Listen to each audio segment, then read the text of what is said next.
नमस्कार मित्रांनो. काही केल्या शरीरामध्ये कॅल्शियम वाढत नाहीये. किती जरी कॅल्शियम खाल्लं, गोळ्या खाल्ल्या तरीही कॅल्शियम वाढत नाही. मित्रांनो, कॅल्शियम वाढवण्यासाठी आधुनिक शास्त्रानुसार व्हिटॅमिन D3 ची गरज असते. आता हे व्हिटॅमिन D3 तयार कुठं होतं?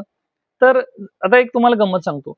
जसं एखाद्या पाहुण्याला आपण रिसीव्ह करायला जातो, आणायला जातो, तशाच पद्धतीनं आपल्या आतड्यांमधलं कॅल्शियम शोषण्यासाठी, आणून किंवा घेऊन जाण्यासाठी व्हिटॅमिन D3 चा ऍक्टिव्ह प्रिन्सिपल लागतो.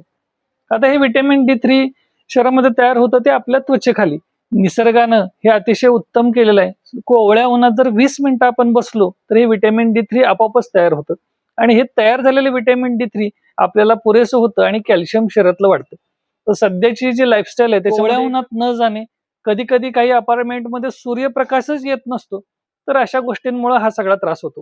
आपल्या शास्त्रामध्ये सांगितलेलं आहे सकाळी उठल्यानंतर सूर्याला पाणी घालायचं आणि नमस्कार करायचा. तर ह्या काहीशा गोष्टी त्या शास्त्राला धरूनच आहेत की जेणेकरून आपल्याला ते कोवळं ऊन मिळावं. आता ऍव्हरेज इंडियन कलर नुसार 20 मिनिटं तुम्ही हे कोवळ्या उन्हात थांबायला पाहिजे. जितकं कोवळं ऊन तुम्हाला घेता येईल, म्हणजे एक 15-20 मिनिटं उघडं अंग ठेवा, जेवढं शक्य आहे तेवढं. खोबरेल तेल अंगाला लावा आणि छान कोवळे ऊन घ्या. नक्की तुमची कॅल्शियम तुम्हाला वाढलेलं दिसेल. धन्यवाद.